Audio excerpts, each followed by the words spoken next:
Aujourd'hui, je vais vous expliquer la structure opérationnelle détaillée des technoparks coréens sur le plan des fonctions uniques et des locaux.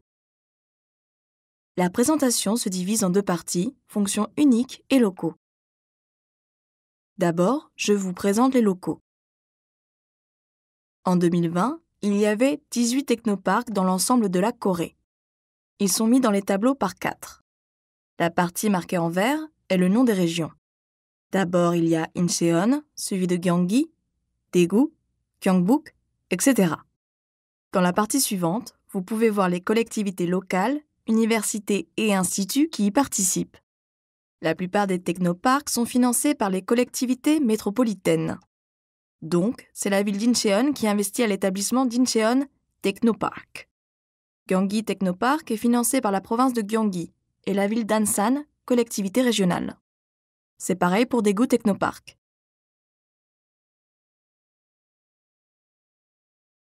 Vous pouvez voir Cheongnam dans le deuxième tableau.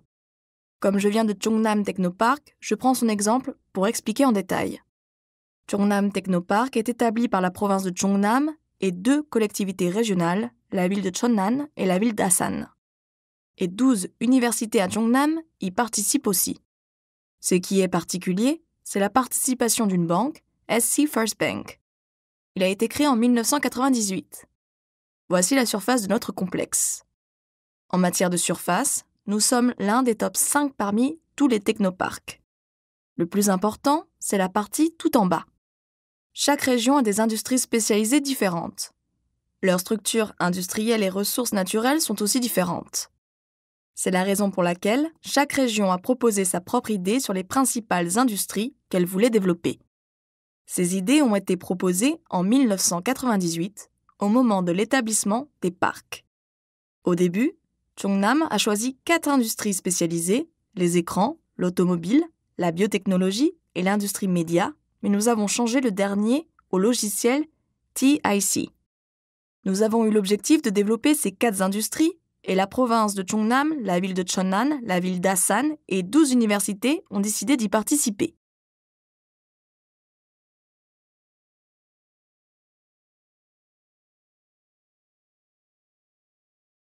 En fait, ces tableaux expliquent presque toutes les choses.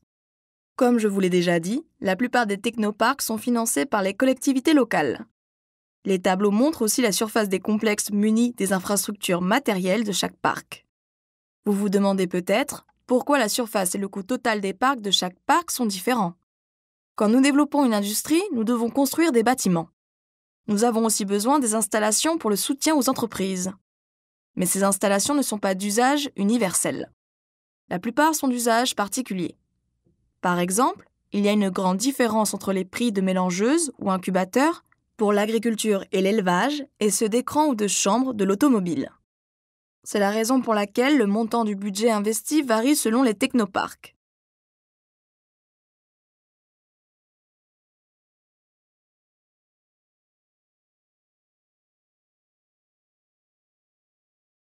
Ce sont tous des exemples. Vous pouvez vous référer aux matériaux du cours. Vous pouvez aussi trouver ce tableau dans les matériaux.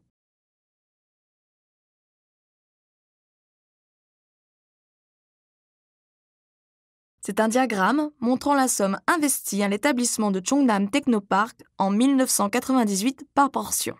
La plus grande portion de 45% a été financée par le ministère du Commerce, de l'Industrie et de l'Énergie, ministère gouvernemental. Vous voyez ici les collectivités régionales et métropolitaines. En additionnant 17% avec 28%, c'est 45%. C'est-à-dire que le ministère gouvernemental et les collectivités locales ont investi dans la même portion. Et le reste de 10% est venu de 12 universités et la banque que j'ai mentionnée tout à l'heure. C'est juste pour votre information. Alors, qu'est-ce que nous avons fait avec cette somme d'argent? Elle a servi à l'étape 1, la création. Il y a de l'étape 1 à 3. En étape 1, nous avons construit les infrastructures matérielles pendant 10 ans, de 1997 à 2007. En la matière, je vais vous montrer un plan dans la page suivante. Alors, après la construction des infrastructures, En les utilisant, nous avons organisé et exécuté des programmes pour soutenir les PME. C'est l'étape 2. Il était en cours de 2008 à 2012. Donc, est-ce que nous ne soutenons plus les entreprises? Si, nous continuons. Cependant, le paradigme des industries et technologies ne cesse de se transformer. Afin d'y réagir de manière opportune, nous continuons de proposer les politiques régionales et organiser les programmes de soutien aux entreprises. C'est la sophistication en étape 3.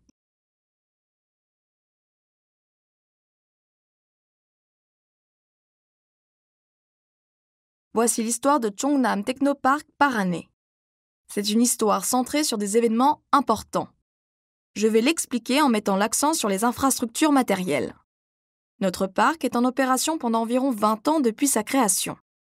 Le modèle de technopark a été proposé pour la première fois en Corée en 1997. En 1998, nous avons été désignés comme un technopark pilote avec l'établissement de la loi concernée. Depuis, nous avons fait beaucoup d'efforts pour créer les infrastructures matérielles pendant 10 ans. En 2002, Cheonan Valley, notre bureau central, a été construit. Multimedia Center est en 2005 suivi par Display Center, Automobile Center, Biocenter, etc. C'est ainsi que nous avons construit les sites de soutien aux entreprises d'une année en année. Par la suite, vous savez que récemment, tout le monde parle des piles secondaires. Nous avons ouvert le centre des piles secondaires en 2013. Depuis, nous avons signé de divers protocoles d'accord et établi des infrastructures supplémentaires pour le soutien aux entreprises dans le domaine du logiciel. En 2017, nous avons ouvert certains centres inhabituels tels que Spa Center et Well Aging Center. Comme vous le savez, la Corée est l'un des pays entrant rapidement dans la société super âgée. Le soin de santé émerge donc comme une industrie très remarquable. C'est la raison pour laquelle nous ouvrons encore des centres concernés après les étapes 1 et 2, où l'établissement des infrastructures était notre défi principal. Des centres correspondant à l'avancement des industries et à la direction des technologies sont toujours en cours d'être établis.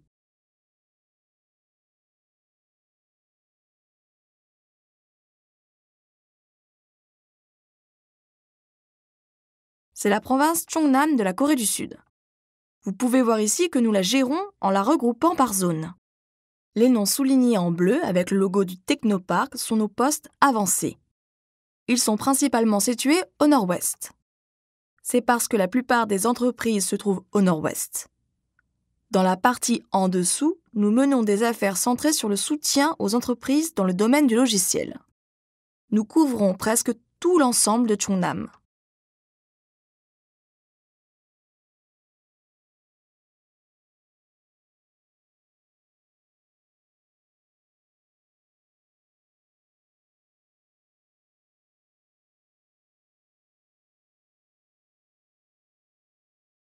Quant à l'extension de la portée du soutien aux entreprises, nous organisons des centres qui peuvent sophistiquer les industries régionales en tenant compte du paradigme industriel et technologique. Le centre des piles secondaires sera en cours jusqu'en 2021. Comme vous le savez, les piles secondaires sont utilisées pour EV et aussi ESS. Nous avons obtenu la commande pour le projet de BMS, Système de gestion des piles, afin d'établir les bases et ce projet de 13 milliards de won est maintenant en cours. C'est la commercialisation des parts FSEV, Fuel Cell Electric Vehicle, ce qui est un exemple du développement de la base des industries matérielles. Le dernier, c'est l'établissement de la plateforme pour la fabrication innovante des écrans. Je ne sais pas si vous êtes au courant, mais la Corée est une grande puissance dans le domaine des écrans. L'industrie des écrans est l'une des industries les plus transformées.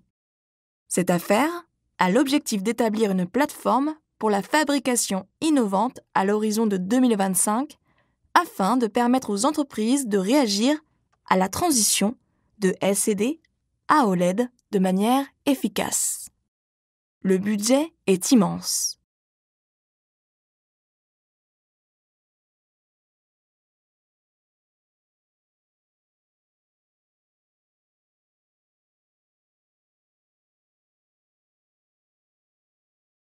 Passons à la deuxième partie, fonctions uniques. Comme je viens de Cheongnam Technopark, les exemples sont axés sur notre parc. Tous les technoparks exercent presque les mêmes affaires. Il y en a 19 dans l'ensemble du pays. Les technoparks exercent les affaires à fonction unique présentées ici en forme de signe d'abeille. D'abord, l'affaire Post-BI. Post-BI, il s'agit de la formation après la création d'une entreprise. Vous savez déjà que BI signifie Business Incubation. Mais vous pouvez vous demander pourquoi Post-BI? En étape de BI, c'est souvent les universités qui aident à réaliser une idée en technologie réelle. Le développement de cette technologie au business se réalise en général dans les technoparks. Tout cela se déroule par ordre. En moyenne, notre parc a 190 entreprises installées par an. En 2020, il y en a 194. Nous avons accueilli 5 entreprises que des universités nous demandent de former en disant qu'elles sont prometteuses et tout proches de la concrétisation de leur technologie. Quant aux entreprises parties avec succès, nous n'offrons pas la production de masse. Ce que nous offrons, c'est la production pilote. Donc, les entreprises qui ont suffisamment étudié le marché en étape de cette production pilote finissent par réaliser les ventes, augmenter la production et le chiffre d'affaires et partent les technoparks pour construire leurs propres usines. En 2020, il y a 7 entreprises parties dans notre parc. Vous pouvez penser que 7 entreprises sur 200 ne sont pas très impressionnantes, mais sur le plan national, c'est l'un des nombres les plus élevés. Parce que 2% est déjà un défi assez difficile à relever.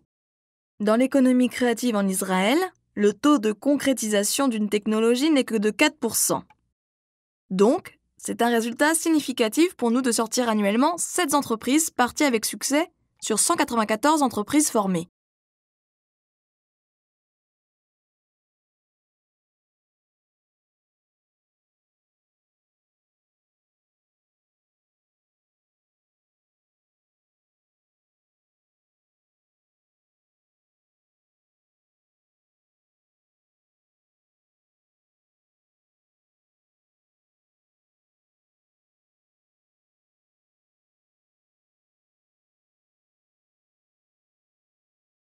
Ensuite, c'est les équipements communs, ce qui est très important, parce que les entreprises que nous soutenons ne sont pas des géants, mais des PME. Mais la plupart d'elles ne sont pas financièrement capables d'acheter des équipements chers. C'est la raison pour laquelle les technoparks achètent des équipements communs à leur place. En les utilisant, nous permettons aux entreprises de fabriquer des produits pilotes ou offrons l'analyse et la certification sur les produits pour assurer leur qualité.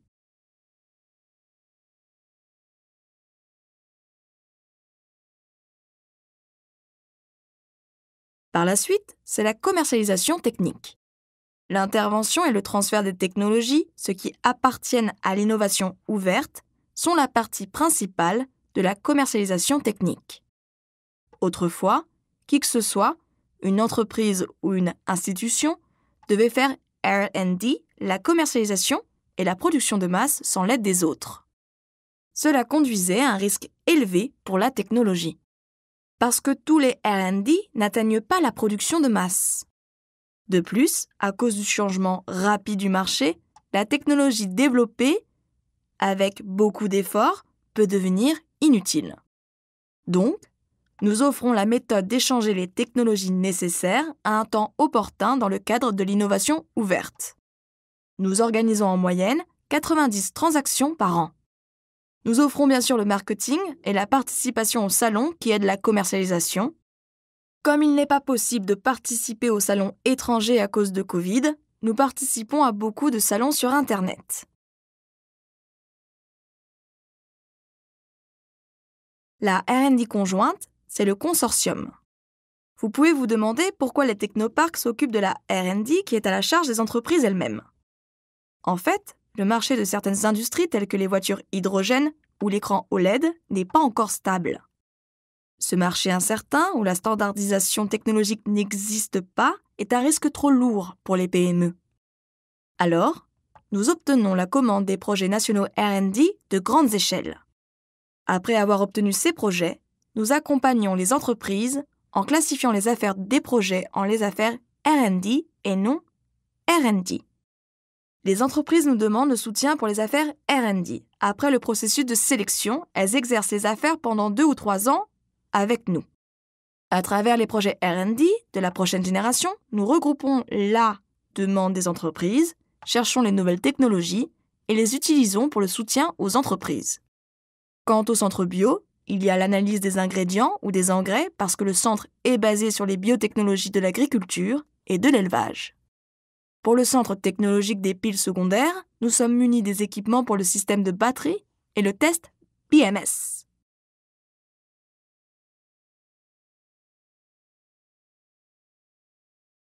Quant au réseau innovant, je n'ai que mentionné les 2 choses les plus importantes.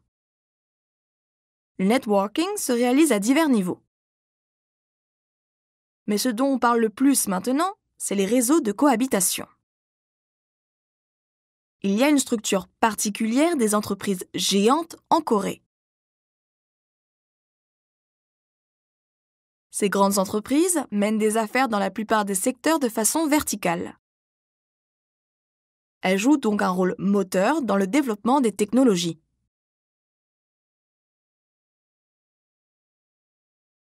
Les réseaux de cohabitation ont été mis en place pour que les PME puissent rattraper ce niveau de technologie et promouvoir l'innovation en commun. Et comme j'ai déjà dit, la notion de conjoint est très importante quand on organise de nouveaux projets R&D. Alors, des entreprises, des centres de recherche et des universités se réunissent pour former les réseaux innovants industrie-université et proposent de nouvelles idées. Enfin, la formation du personnel. Je reviendrai plus tard sur ce sujet pour plus de détails. De fait, la création d'emplois est un enjeu mondial. Partout dans le monde, on cherche à créer des emplois de meilleure qualité et à optimiser le processus d'embauche afin de pouvoir relancer l'économie. Nous aussi, nous avons créé le centre d'entraînement pour atteindre cet objectif. Je vais maintenant donner plus de détails sur chaque fonction.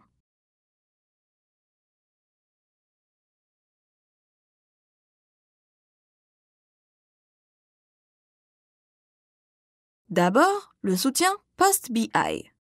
Vous voyez ici le plan de Cheonan Valley, où se trouve le siège de Chungnam Technopark. D'autres centres, y compris le centre de technologie de piles secondaires et le centre d'entraînement, s'y trouvent aussi. Notre centre se classe dans les 5 premiers en termes de volume. Et nous accompagnons environ 190 entreprises installées ici. La plupart des bâtiments dans le complexe de Technopark peuvent aussi accueillir des entreprises. Apporter le soutien à ces entreprises est l'un de nos principaux rôles.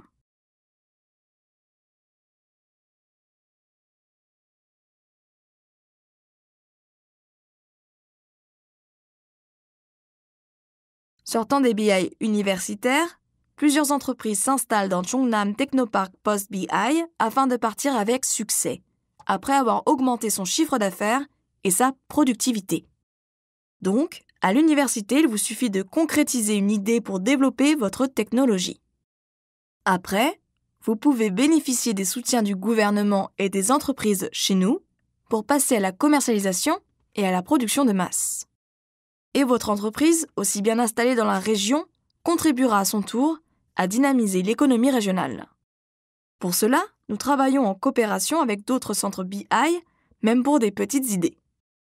Il y a aussi des concours pour les entreprises parties avec succès. Nous recevons des recommandations de la part des présidents des centres BI pour faciliter l'installation des entreprises dans le Technopark. Ou nous faisons la promotion de notre dispositif d'accompagnement auprès des réseaux des PME. Nous cherchons également à attirer les entreprises lauréates des concours à la création d'entreprises.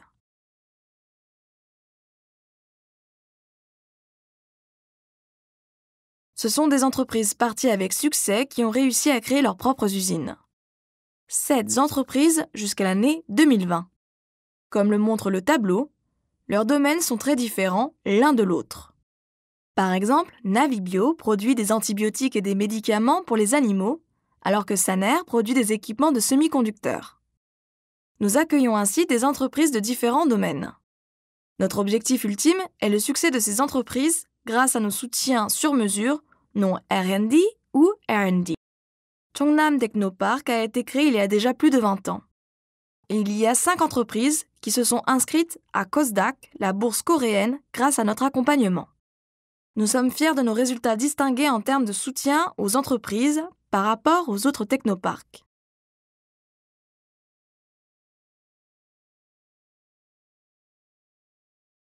Voici un autre exemple. Nous avons offert nos services à l'entreprise baptisée TWIM.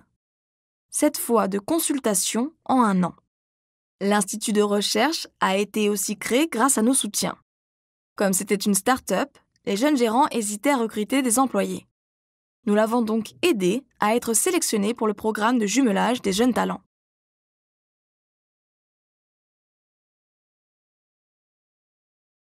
Au début, c'était une petite entreprise individuelle.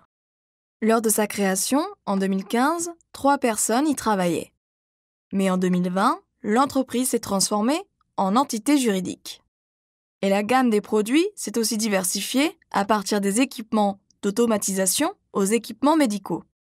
Le nombre d'effectifs en 2020 est de 60, un chiffre impressionnant par rapport à l'année 2015. De plus, ces chiffres d'affaires ont augmenté de 210 millions de won à 13 milliards de won.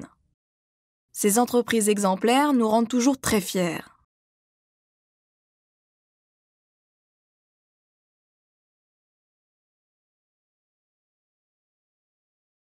La prochaine fonction, les équipements à usage commun.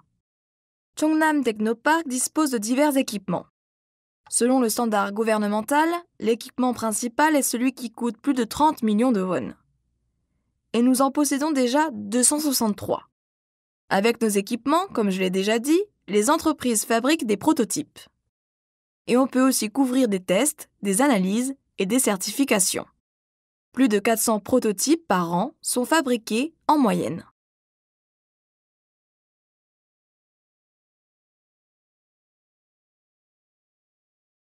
Ce tableau montre l'état actuel des équipements en exploitation à notre centre de stratégie et de spécialisation. Au centre automobile, par exemple, des équipements pour la modularisation et le test de fiabilité sont disponibles. Quant à l'écran, on peut réaliser l'évaluation des caractéristiques, l'usinage à très haute précision, le micro-patterning, etc., grâce aux équipements bien préparés. Au centre bio, où la biotechnologie agricole joue un rôle majeur, l'analyse des aliments et des composants sont nécessaires. Et le centre des piles secondaires dispose des équipements pour la fabrication des piles, le système de batterie et le test BMS.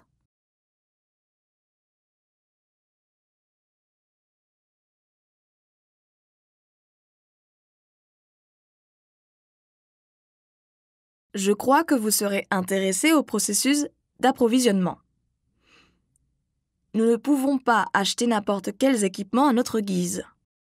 D'abord, il faut avoir des besoins dans l'entreprise. Pas la peine d'acheter un nouvel équipement si personne ne l'utilise pas. Alors, on mène une étude de la demande auprès des entreprises et crée une liste des équipements les plus demandés. Ensuite, on procède à l'étude de faisabilité pour confirmer la nécessité de chaque équipement.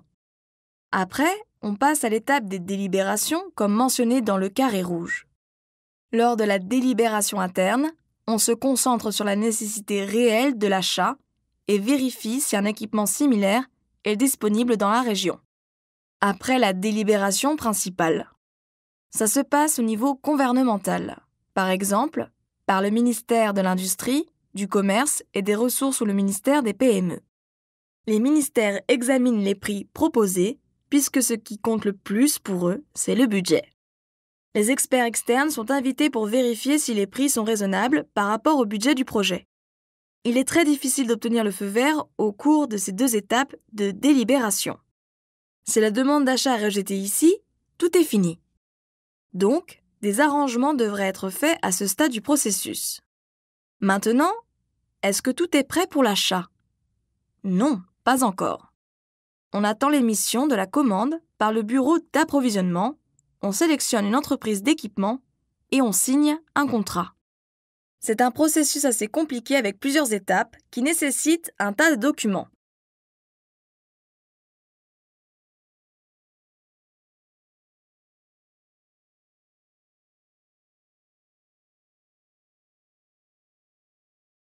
Pourtant, l'approvisionnement des équipements représente de 30 à 40% de notre budget total pour assurer une base stable des activités des entreprises. Voici un autre exemple que j'ai choisi comme un cas de succès. C'est celui de Jong Cosmétiques, une entreprise installée dans le Technopark. Nous l'avons assisté en ce qui concerne le développement de technologies et la commercialisation.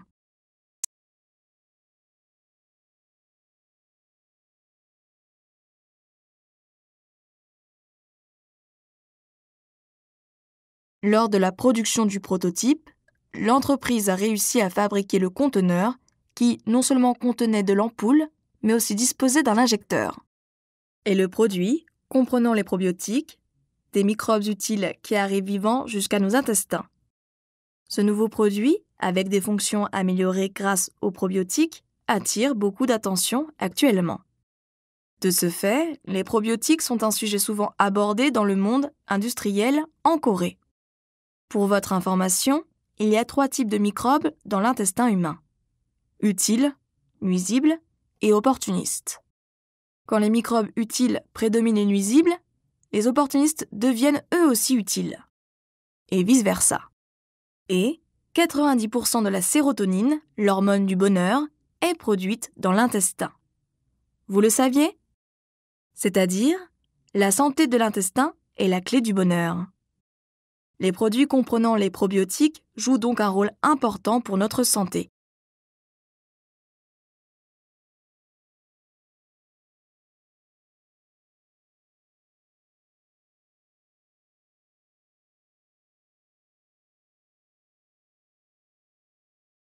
Grâce au succès des produits cosmétiques probiotiques, l'entreprise a élargi son domaine d'affaires jusqu'à la production des produits diététiques.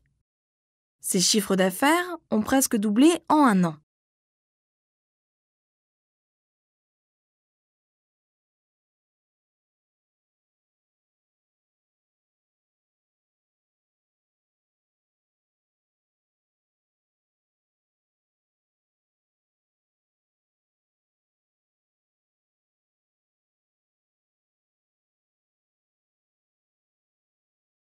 La prochaine fonction, le transfert de technologie dans le cadre de sa commercialisation. Même après avoir fait de la R&D pendant très longtemps, une entreprise ne peut pas garantir le succès de son projet. Surtout dans le domaine pharmaceutique, la situation est pire. Quand on achète un médicament, on se demande souvent pourquoi c'est trop cher. Les prix des ingrédients ne sont pas aussi élevés. C'est parce que les prix de R&D y sont compris. Il est dit que pour créer un produit, il faut 3000 idées au début. Et seulement de 30 à 60% des produits ainsi lancés réussissent à générer des profits.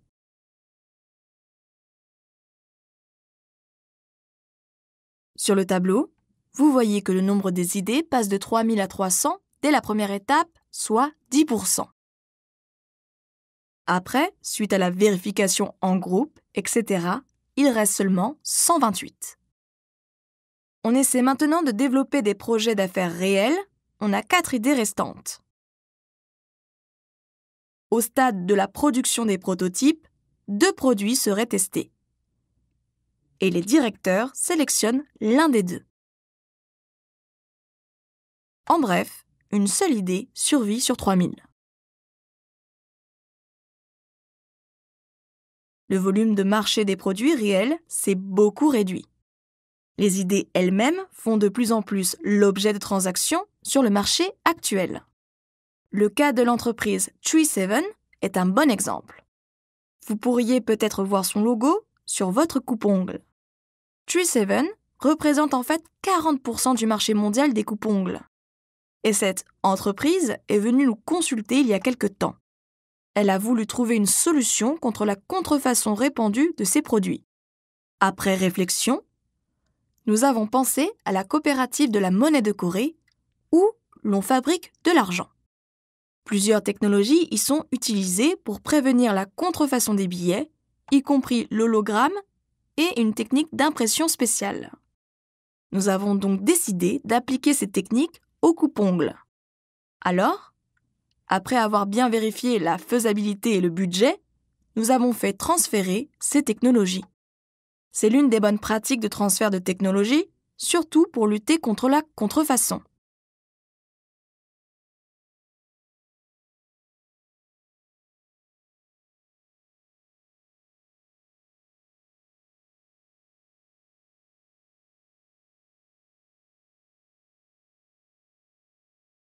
Le transfert de technologie étant notre projet prioritaire, nous soutenons aussi les entreprises pour la commercialisation mondiale des technologies. Surtout en coopération avec l'OCTA, l'association des commerçants coréens à l'étranger. Ensemble, nous offrons des occasions aux entreprises pour trouver des partenaires ou des consultants à l'étranger. De plus, des dispositifs financiers sont aussi disponibles pour les entreprises souffrant de difficultés. Par exemple, des fonds d'investissement ou la mise en relation avec les investisseurs. Nous accompagnons ainsi les entreprises à chaque stade de leurs activités.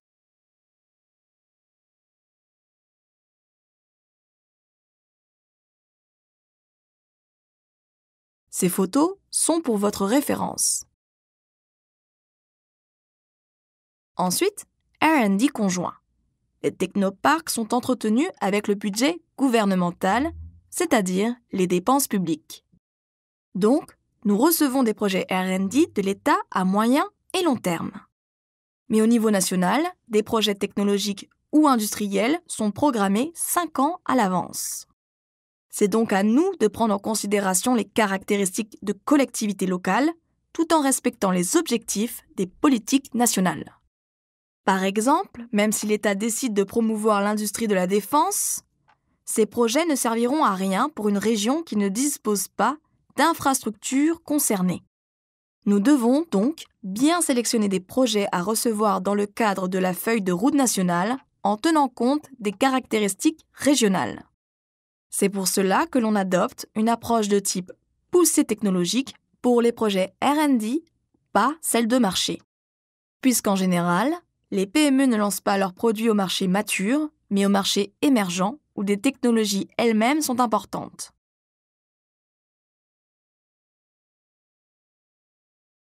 Ensuite, le consortium de R&D.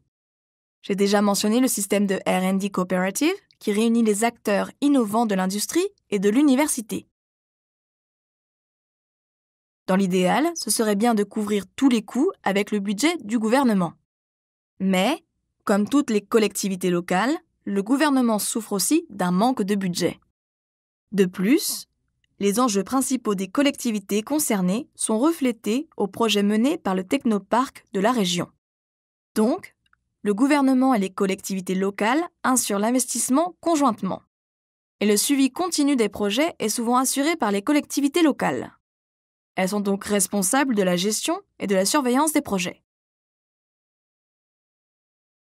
Veuillez vous référer aux documents supplémentaires pour plus de détails sur le R&D conjoint. J'ai déjà parlé de plusieurs technologies en développement chez nous, comme piles secondaires, véhicules électriques à piles à combustible, LED organique, etc. Ce tableau comprend les informations détaillées sur ces technologies. La prochaine fonction du technoparc, c'est la formation des professionnels et la création d'emplois. Comme je l'ai déjà dit, c'est un enjeu mondial.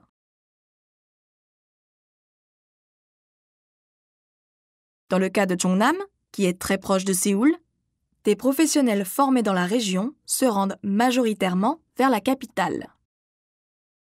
Pour le prévenir, nous avons mis en place beaucoup de programmes. Par exemple, Projet Lien d'Espoir réunissent des lycées professionnels et des universités locales. Il y a aussi un programme de visite des PME prometteuses pour les jeunes.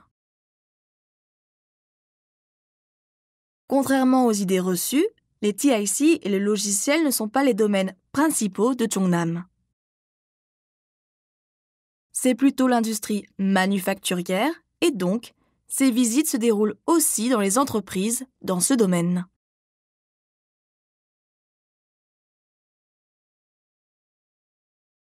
Et nous avons ouvert un centre de formation pour répondre au décalage entre l'offre et la demande d'emploi. Ce décalage se produit quand l'offre d'emploi n'est pas suffisante par rapport à la demande. Cet écart ne cesse de s'aggraver malgré l'existence de 12 universités locales parce que de moins en moins de techniciens sont formés dans la région. Nos centres de formation offrent des cursus conformes à la demande des entreprises pour que les personnes formées et certifiées puissent être jumelées directement avec elles. Une fois entré dans le centre, on ne peut pas le quitter pendant 3 mois. Ce n'est pas un cursus à court terme, mais un programme complet avec une certification technique. Grâce à cela, le taux d'embauche des formés dépasse 70%. D'ailleurs, vous voyez ici le mot « entreprise partenaire ». Nous ne jumelons pas les formés avec n'importe quelle entreprise. Même pour les PME, nous vérifions d'abord leur niveau de technologie, leur environnement de travail et leur situation d'embauche en détail avant de présenter les demandeurs d'emploi qui correspondent aux critères. Nous assurons aussi un suivi continu même après le processus d'embauche. Nous rendons visite aux responsables RH de chaque entreprise partenaire pour nous assurer que les employés s'adaptent bien à leur milieu de travail. C'est pour cela que Chongnam Technopark a été sélectionné comme meilleure institution du travail pendant 3 années consécutives. Ainsi, nous gérons actuellement très divers types de programmes d'emploi. Non seulement pour les demandeurs d'emploi, les lycéens et les étudiants comme j'ai déjà mentionné, mais aussi pour les PDG. Nous avons aussi organisé des programmes pour les experts organisateurs de projets R&D.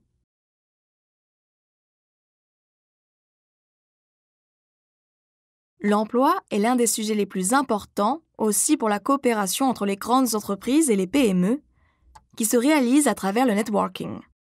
Donc, nous cherchons toujours à assurer la création stable d'emplois. De ce fait, l'emploi est la plus grande raison du déplacement des habitants de Chongnam vers la région capitale. Pour y répondre, un système de création d'emplois basé sur la coexistence des petites, moyennes et grandes entreprises a été proposé. Au milieu du tableau, la collectivité locale. Et il y a le comité de création d'emplois sous tutelle directe du président. Sur la demande des collectivités locales, le centre d'emploi de coexistence sous ce comité leur offre des conseils. Par exemple, il dit « Ce type d'industrie sera adéquate pour votre région. Pensez à construire une telle usine pour créer des emplois supplémentaires. » Les collectivités locales retravaillent alors leur programme en prenant compte de ce conseil et reçoivent des projets gouvernementaux. Sur la gauche, vous voyez l'accord entre les 4 parties. Ces parties sont les organisations syndicales et patronales, la société civile et le gouvernement.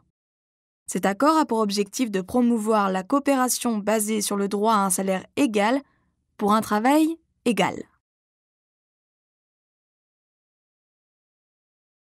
Dans la réalité, les domaines principaux et les volumes d'investissement diffèrent d'une région à l'autre. Le projet d'emploi à Guangzhou était le premier à commencer en se concentrant sur les véhicules utilitaires de sport. Et les voitures de marchandises pour la province de Gangwon, des machines fondamentales intelligentes pour la région de Gyeongnam, etc. Le rôle le plus important de ce système est l'emploi direct. Parce que la création d'une usine signifie la création d'emplois. Vous pouvez consulter le tableau pour le nombre d'emplois créés pendant 5 ans. Quant à l'emploi à Chongnam, qui est mentionné plus bas, nous avons proposé la production de l'alicament contenant de l'extrait de ginseng. Nous voudrions construire une usine pour sa production et ainsi créer des emplois directs. Nous sommes maintenant prêts à consulter le gouvernement en la matière.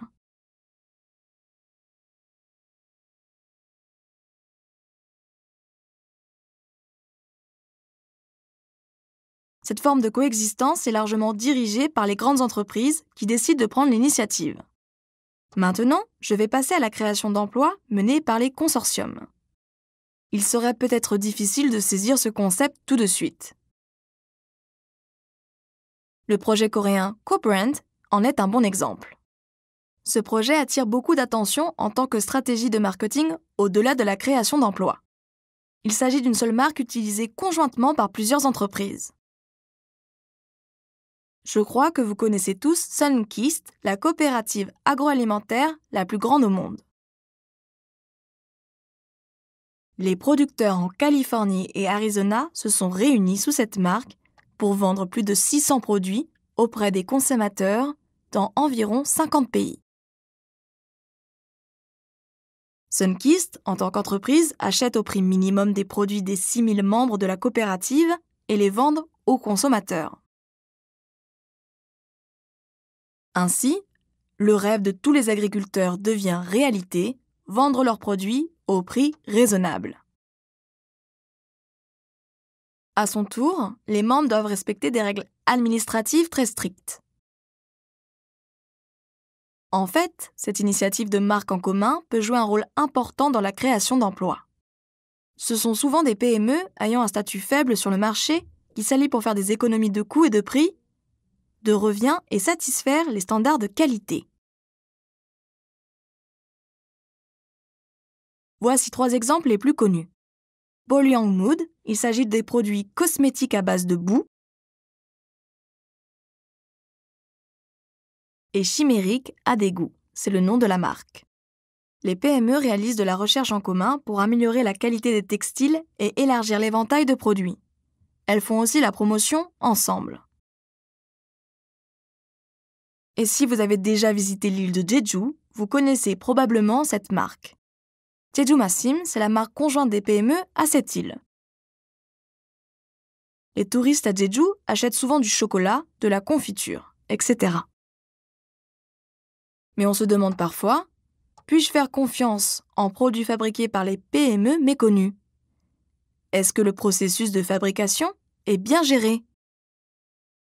Pour y répondre, la ville de Jeju a établi son propre système de certification concernant la fiabilité et la qualité des produits fabriqués par les PME. Alors, un produit certifié obtient cette marque, Jeju Massim. Les PME ont surmonté leurs faiblesses sur le marché grâce à cette marque et vous voyez maintenant partout les produits avec ce logo. Ainsi, cette initiative joue un rôle de locomotive pour créer un cercle vertueux d'emplois locaux en transformant les spécialités de la région en clés de son développement. Merci de votre attention.